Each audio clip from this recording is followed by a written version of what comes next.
Bismillahirrahmanirrahim. Assalamualaikum warahmatullahi wabarakatuh. Para pemirsa yang dirahmati Allah Subhanahu wa taala. Alhamdulillahirabbil alamin. Assalatu wassalamu ala asrafil anbiya'i wal mursalin wa ala alihi wa ashabihi ajma'in. Asyhadu an la ilaha illallah wahdahu la syarikalah wa asyhadu anna Muhammadan abduhu wa rasuluh la nabiyya ba'dah. Amma ba'du. Faqala Allah Ta'ala fil Qur'anil Karim. A'udzu billahi minasyaitonir rajim.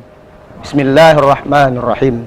Wa qur rabbi anzilni munzalan mubarak wa anta khairul munzilin.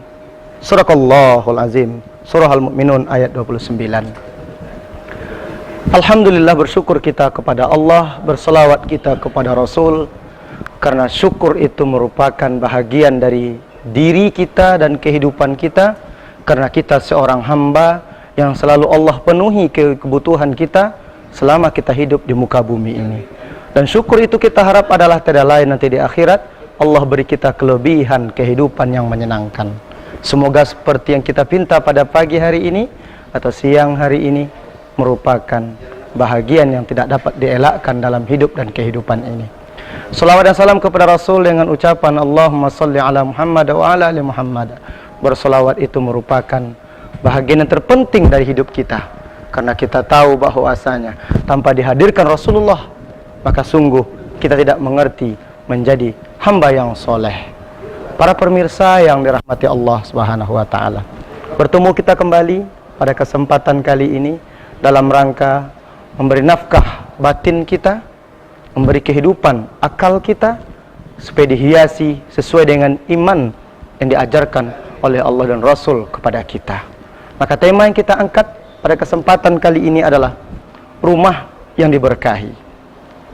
Orang banyak beranggapan rumah yang disebut dengan tempat tinggal merupakan tempat yang sangat menyenangkan, seharusnya lebih kalah daripada hotel berbintang. Kenapa? Karena rumah yang kita buat mulai dari pagi, siang, sore, malam, 1 hari, 2 hari, seumur hidup kita akan tinggal di situ. Tentu yang kita harapkan adalah kenyamanan, kesenangan, dan keberkahan dari Allah Subhanahu wa taala. Banyak rumah hari ini yang hanya sekedar tempat tidur saja, tempat singgah saja. Pulang dari bekerja, yang terjadi apa? Masuk rumah, wajah istri tanpa senyuman. Melihat anak-anak pun tak berjumpa. Kenapa? Karena kita pergi pagi, pulang sudah malam. Pergi kita pagi, anak masih tidur. Pulang kita malam, anak pun sudah tertidur. Maka rumah seperti apakah yang diberkahi oleh Allah bagi kita yang beragama? Ada berapa ciri yang diajarkan oleh Rasulullah SAW supaya rumah yang kita tempati, tempat tinggal yang kita huni diberkahi oleh Allah Subhanahu wa taala.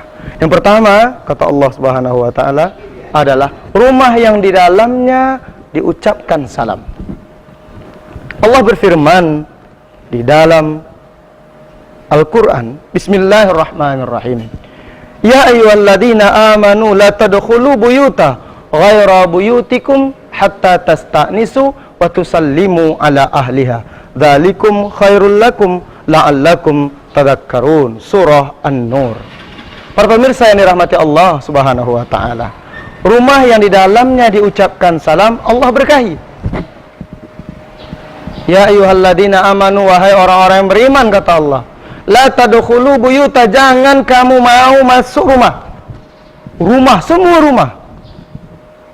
Ghaira buyutikum, apalagi bukan rumah kamu.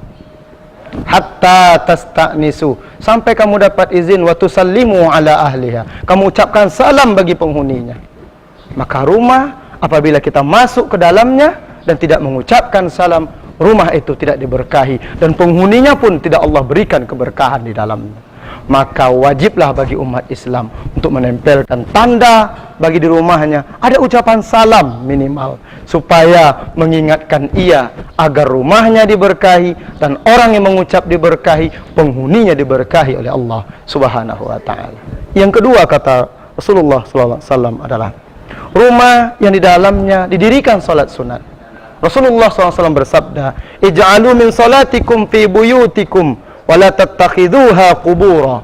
Hadis rawahul Bukhari wa Muslim wa Ahmad dan Abu Daud. Rasulullah SAW bersabda, "Ij'alu min salatikum," jadikan sebahagian daripada salat kamu, fi buyutikum, di rumahmu. Kenapa min salatikum? Karena kita diperintahkan salat itu berjamaah. Salat fardu kita laksanakan di masjid, musola, di langgar, di tempat-tempat memang diadakan salat berjamaah. Dan yang di rumah jatahnya adalah salat sunat. Macam-macam salat sunat kita lakukan. Salat sunat duha, salat sunat malam, semua macam salat sunat yang dapat kita lakukan di rumah, agar rumah itu diberi oleh Allah keberkahan. Para pemirsa yang dirahmati Allah Subhanahu wa taala. Yang ketiga, kata Rasulullah SAW adalah rumah yang di dalamnya penghuninya membaca Al-Quran dalam rumah itu. Kenapa? Karena Al-Quran itu menghiasi, Al-Quran itu membersihkan kalam dari Allah Subhanahu wa taala. Untuk apa? Berkeberkahan itu muncul, ayat-ayat itu menghidupkan suasana rumah. Rasulullah SAW bersabda, "Aksiru min tilawatil Qur'an fi buyutikum, fa innal baital ladzi la yaqra'u fihi al-Qur'an yaqillu khairuhu wa yaksuru syarruhu wa yadiqu ala ahlihi." Hadis rawahu Daruqutni. Para pemirsa yang dirahmati Allah Subhanahu wa taala. Kita tahu bahwasanya Rasulullah mengingatkan kita, aksiru, perbanyaklah, sesering-seringlah min tilawatil Quran, untuk membaca Al-Quran, fi buyutikum, di rumah kamu. Ini perintah menunjukkan kita bahwasanya selain di rumah ibadah, di masjid, di rumah kita sendiri pun kita membaca Al-Quran. Kenapa? Karena kata Nabi, fa innal baital ladzi, sungguhnya rumah yang la yaqra'u fihi al-Quran, di dalamnya tidak pernah didengarkan Al-Quran, tak pernah dilantunkan Al-Quran, yaqillu khairuh, sedikitkan oleh Allah Subhanahu wa taala kebaikan di dalamnya. Makanya kadang-kadang ayahnya pulang, istri entah kemana, anak entah kemana. Kenapa? Karena hati mereka tak pernah disentuh dengan Al-Quran, karena diri mereka tak digosok dengan Al-Quran, karena diri mereka tak dipayungi dengan Al-Quran. Kemudian kata Nabi, wa yaksuruhu syarruh, maka rumah yang di dalam itu jarang dibacakan Al-Quran, Allah perbanyak keburukan di dalamnya. Kadang-kadang rumahnya besar tapi sempit. Rumah sudah dibuat pengamanan yang luar biasa, masih kemalingan. Kenapa tidak? Barangkali di dalamnya jarang dibaca Al-Quran. Karena kalau Al-Quran dibacakan, keburukan-keburukan yang mengganggu manusia, baik yang tampak maupun tidak, dia akan terhempas dan pergi jauh. Kenapa? Karena Al-Quran diperdengarkan. Kemudian yang ketiga adalah wayadiku ala ahli, dan dibanyakkan, sempitkan oleh Allah Subhanahu wa taala para penghuninya. Susah, tidak mau senang. Nah, para pemirsa yang dirahmati Allah Subhanahu wa taala.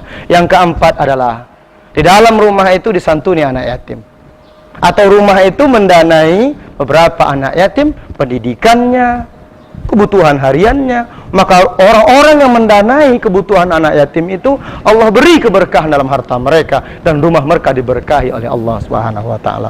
Rasulullah SAW bersabda, "Ahabbu buyutikum ila Allahi bait fihi yatimun makrumun." Hadis rawahul Baihaqi. Rumah yang sangat dicintai oleh Allah adalah rumah yang di dalamnya dimuliakan anak yatim. Hadis rawahul Baihaqi. Dan yang terakhir adalah bagaimana rumah kita agar diberkahi? Tentu harus rumah yang sering disebut nama Allah Subhanahu wa taala. Rasulullah bersabda, "Matsalul baitil ladzi bi dzikrullah ta'ala fihi wal baitul ladzi la yadhkurullah fihi matsalul hayyi wal mait." Hadis rawahul Bukhari Muslim. Perumpamaan rumah yang di dalam disebut nama Allah Subhanahu wa taala dengan rumah yang tersebut nama Allah seperti orang hidup dengan orang mati, atau mayat dengan orang hidup. Maka betapa rugi kita, rumah tempat tinggal kita tidak diberkahi oleh Allah. Mungkin cara ini dapat kita lakukan. Marilah bersama-sama kita amalkan berapa perkara ini. Yang pertama, jangan lupa ucapkan salam masuk rumah. Yang kedua adalah dirikan sholat sunat di dalamnya. Dan yang ketiga, dibacakan Al-Quran di dalamnya. Yang keempat, mari kita dukung anak yatim, santuni anak yatim. Dan yang terakhir adalah sebutlah nama Allah yang banyak dalam rumah itu, karena pasti Allah berkahi rumah kita. Para pemirsa, ini yang dapat disampaikan pada kesempatan kali ini. Semoga menjadi amal bagi kita semuanya, dimudahkan oleh Allah untuk mengamalkan. Subhanakallahumma bihamdi, asyhadu an la ilaha illa anta, astaghfiruka wa atubu ilaih. Wassalamualaikum warahmatullahi wabarakatuh.